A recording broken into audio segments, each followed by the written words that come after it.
नमस्ते विद्यार्थी मित्रों, आप सभी का मेरे इस YouTube channel Hindi scholar junction में बहुत बहुत स्वागत है। दोस्तों, आज के वीडियो में हम हमारे हिंदी नेट JRF परीक्षा के सिलेबस में जो इकाई 10 है उसका जो नाम है उच्च शिक्षा प्रणाली higher education system in India पर आज हम इस वीडियो में पहला लेक्चर प्रदर्शित करने जा रहे हैं।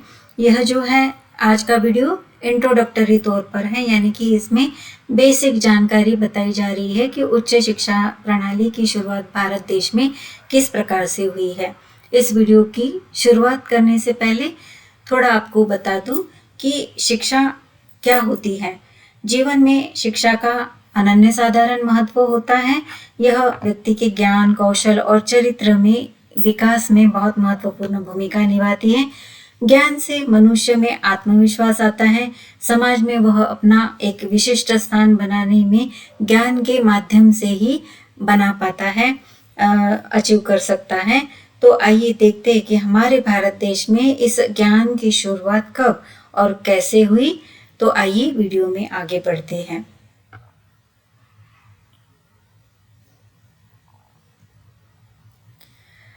देखते हैं कि जो यूनिट 10 है हायर एजुकेशन सिस्टम इंडिया, इकाई 10 उच्च शिक्षा प्रणाली। इसमें सबसे पहले हम आगे बढ़ेंगे कि ज्ञान का अर्थ क्या है। इसके विविध ज्ञानी लोगों ने अपनी तरह से अनेक अर्थ बताए हैं। तो इसमें सर्वप्रथम हम देखेंगे स्वामी विवेकानंद जी ज्ञान के बारे में क्या कहते हैं। उनका यह कहना है कि ज्ञान स्वयं में वर्तमान है और मनुष्य केवल उसका आविष्कार करता है, यानी कि ज्ञान जो है स्वयं वर्तमान है, यानी कि अस्तित्व में होता ही है। मनुष्य केवल उसका आविष्कार यानी कि उसका निर्माण करता है। दूसरी हमारी अर्थ ज्ञान की परिभाषा दी गई है डॉक्टर राधाकृष्णन के अनुसार। वे कहते हैं कि शिक्षा परिवर्तन का एक साधन है। जो कार्य समाज में, परिवार में, धार्मिक, सामाजिक एवं राजनीतिक संस्थाओं द्वारा होता था, वह आज शिक्षण संस्थानों द्वारा किया जा रहा है। यानी कि जब शिक्षा की शुरुआत हुई तो वह प्राथमिक दिनों में, शुरुआती दिनों में समाज में, घर में और धार्मिक, सामाजिक एवं राजनीतिक संस्थाओं में की जाती थी, वह आज शिक्षण संस्थानों द्वारा की जा रही है।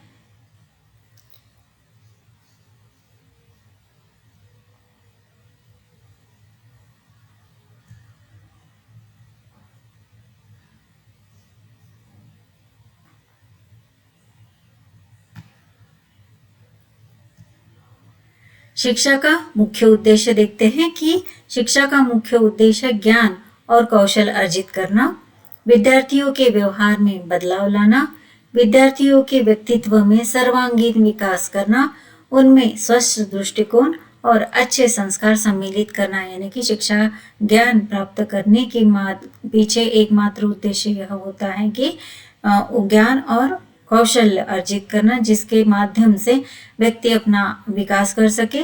विद्यार्थियों के व्यवहार में, यानी कि जो हमारा बिहेवियर होता है उसमें बदलाव लाना, विद्यार्थियों के व्यक्तित्व में सर्वांगीण विकास करना, यानी कि विद्या के पाने से इंसान ज्ञानी बनता है और अपने में बहुत सारे बदलाव करना, उसे यह समझ में आता है कि कौन सी बातें अच्छी है या कौन सी बातें बुरी है, क्या करना चाहिए, क्या नहीं करना चाहिए। यही इन्हीं गुणों के कारण विद्यार्थियों के व्यवहार में भी बदलाव आता है और उसके व्यक्तित्व में भी सर्वांगीण विकास होता है।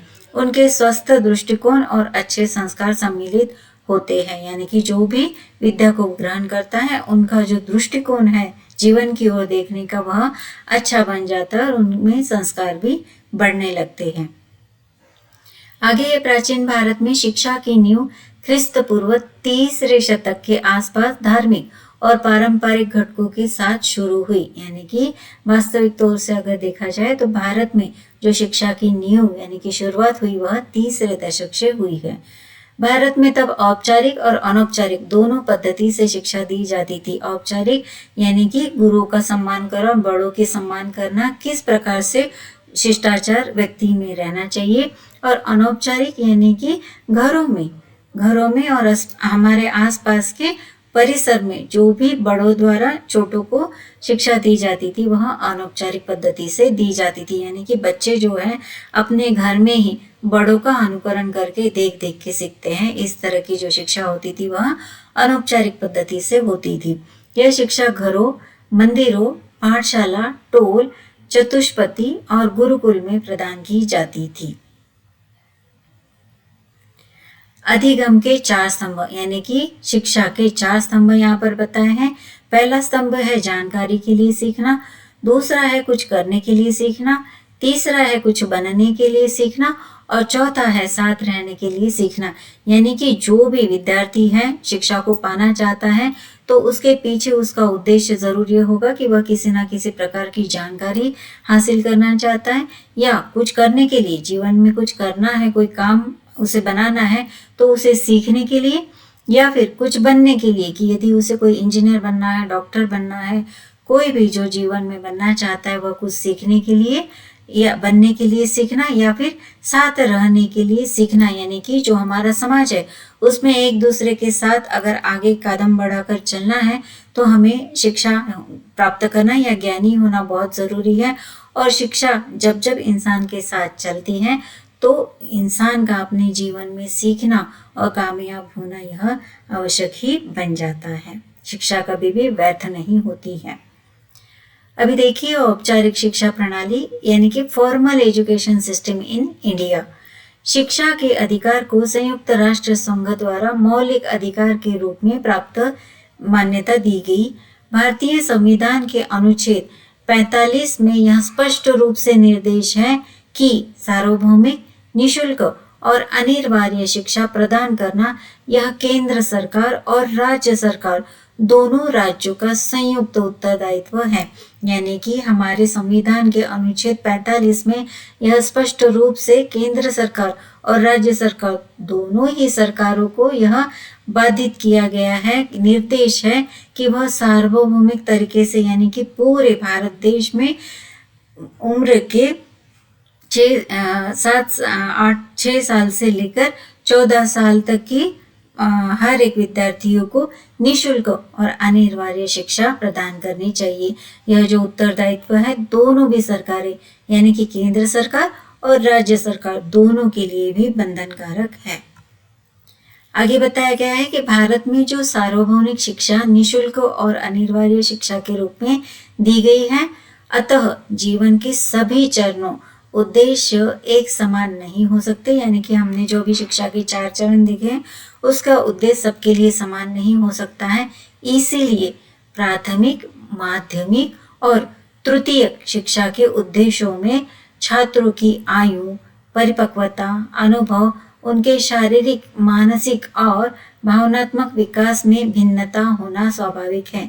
यानी कि हर एक विद्यार्थी है वह एक जैसी मानसिकता का नहीं हो सकता, उसकी शारीरिक बनावट या उसकी शारीरिक क्षमता भी उतनी नहीं हो सकती, भावनात्मक क्षमता भी एक दूसरे से मिलाप नहीं रख सकती। इसलिए इन चरणों को जो है, विद्या के चरणों को प्राथमिक, माध्यमिक और तृतीयक ऐसे 3 प्रकार के माध्यमों में विभागित किया गया है, जिसके अंतर्गत छात्रों की आयु, यानी कि अभी हम देख रहे हैं इन दिनों में बच्चा 2 साल का होने से भी उसकी शिक्षा शुरू हो जाती है। तो जो छात्रों की आयु है उनकी परिपक्वता, यानी कि विषयों को समझने की जो क्षमता है, उनके अनुभव, यानी कि वो अपने उम्र के हिसाब से जो सीखते हैं, अनुभव करते हैं, उनसे शारीरिक, मानसिक और भावनात्मक विकास में विभिन्नता होना स्वाभाविक है।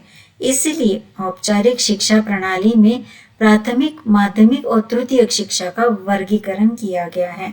तो बच्चों के शारीरिक, मानसिक और भावनात्मक स्तर को ध्यान में रखते हुए शिक्षा प्रणाली में प्राथमिक, माध्यमिक और तृतीयक शिक्षा का वर्गीकरण किया गया है, जो कि हमारा आज का दौर है। हम जिस दौर में शिक्षा ले रहे हैं वह इसी, यानी कि प्राथमिक, माध्यमिक और तृतीयक शिक्षा के वर्गीकरण में सम्मिलित है।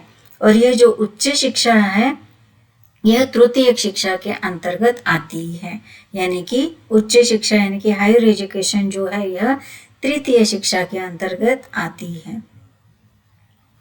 भारत में उच्च शिक्षा प्रणाली। भारत में उच्च शिक्षा का उगम वैदिक युग में हुआ, यानी कि हमने देखा कि 30वें दशक से हमारे देश में वैदिक शिक्षा का उगम हुआ है। तब वेदों, ब्राह्मणों और उपनिषदों से मनुष्य के ज्ञान में वृद्धि हुई। तक्षशिला नामक संसार का सबसे प्रथम विश्वविद्यालय 7 से ईसा पूर्व में स्थापित हुआ, यानी कि 3री शती में, और नालंदा विश्वविद्यालय 4वीं शताब्दी में स्थापित किया गया। इस काल में अनेक भारतीय विद्वानों द्वारा शिक्षा क्षेत्र में योगदान दिया गया। इनमें प्रायः है चरक, सुश्रुत, आर्यभट्ट, भास्कराचार्य, चाणक्य, पतंजलि, वात्सायन आदि ने सहयोग किया। कृपया इन सभी विद्वानों के नाम लिख लीजिए, नोट कर लीजिए, क्योंकि इनके संबंधित प्रश्न पूछे जाते हैं।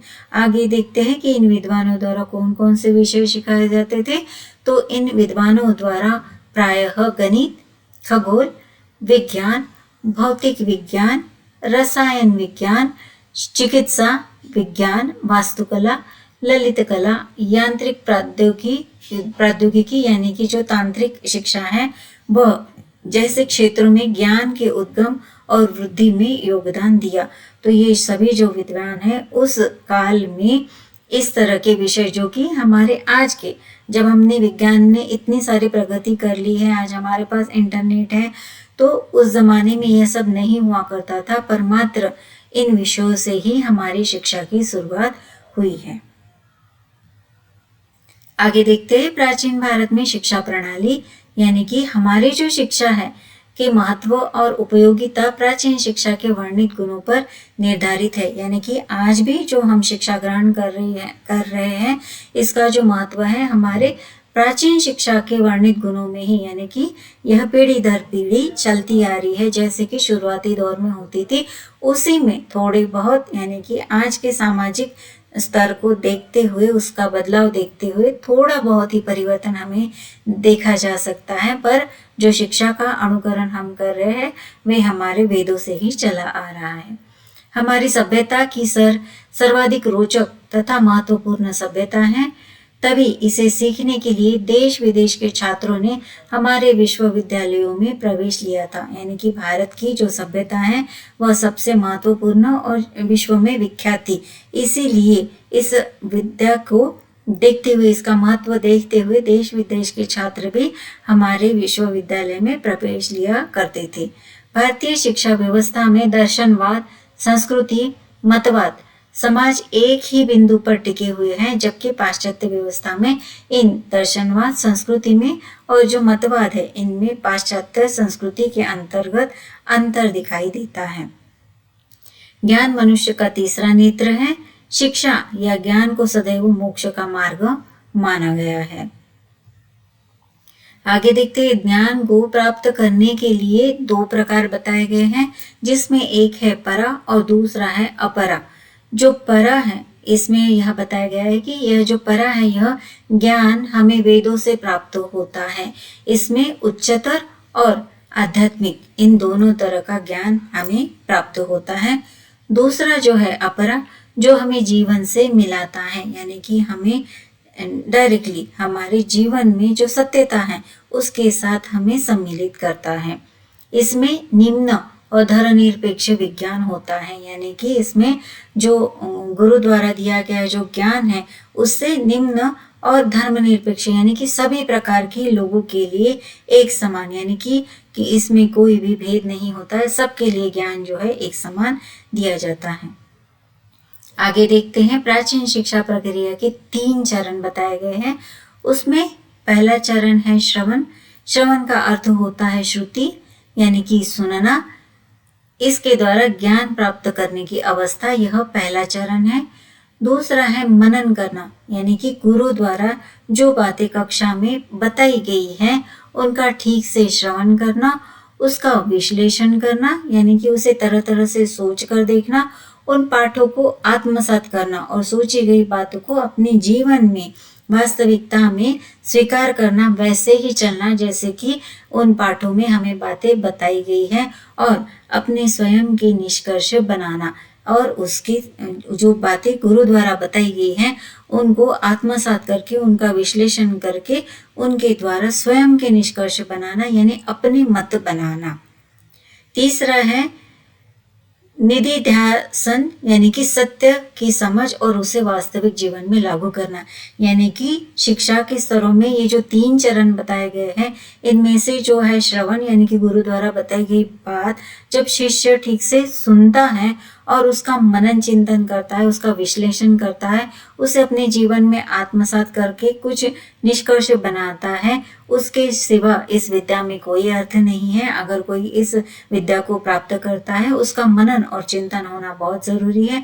यदि यह सब करता है तो उसमें जो तीसरा चरण है वो निधिध्यासन है, जिससे कि जो गुरु द्वारा बताई गई ज्ञान है उसकी सत्य की प्रताड़ना, उसकी सत्य की छाननी होती है कि वह सत्य है, सच बताया गया है या नहीं है, और उसे वास्तविक जीवन में यानी कि हमारे वास्तविक जीवन में यह बातें सच में अस्तित्व में है या नहीं, इसे देखा जाता है। तो इस प्रकार से आज की इस वीडियो में हमने यह सीखा कि जो शिक्षा है उसकी परिभाषा क्या है, उसके उद्देश्य क्या है, अधिगम के 4 स्तंभ हमने देखे, फिर औपचारिक और अनौपचारिक शिक्षा हमने देखी, और भारत में शिक्षा का जो उद्भव है, इन सभी पर हमने आज की वीडियो में विचार किया है। तो मुझे यह पूरी आशा है कि आज का यह वीडियो आपके लिए बहुत महत्वपूर्ण हुआ होगा। मैं पहले ही बता दूं कि आज का जो वीडियो है लेक्चर नंबर 1 है, जो कि आगे आने वाली वीडियोस में इससे भी ज़्यादा जानकारी आपको प्राप्त होगी। यह केवल उच्च शिक्षा प्रणाली क्या थी इसकी बेसिक जानकारी आज के वीडियो में हमने दी है। यदि आपको यह वीडियो अच्छा लगा होगा तो कृपया इसे लाइक, शेयर और सब्सक्राइब ज़रूर कीजिएगा, और आगे महत्वपूर्ण जानकारी के साथ आगे की वीडियो में देखते हैं, जिससे कि आपका जो ये पेपर 1 है यह अच्छे से क्लियर हो जाए। इसमें बहुत ही महत्वपूर्ण विषय बहुत ही सादे पद्धति से सिखाई जाएगी, जो कि आपको ज़रूर पट से समझ में आएगी, समझने में आसानी जाएगी। तो आइए दोस्तों, मिलते हैं हमारे अगले वीडियो में। तब तक के लिए थैंक यू।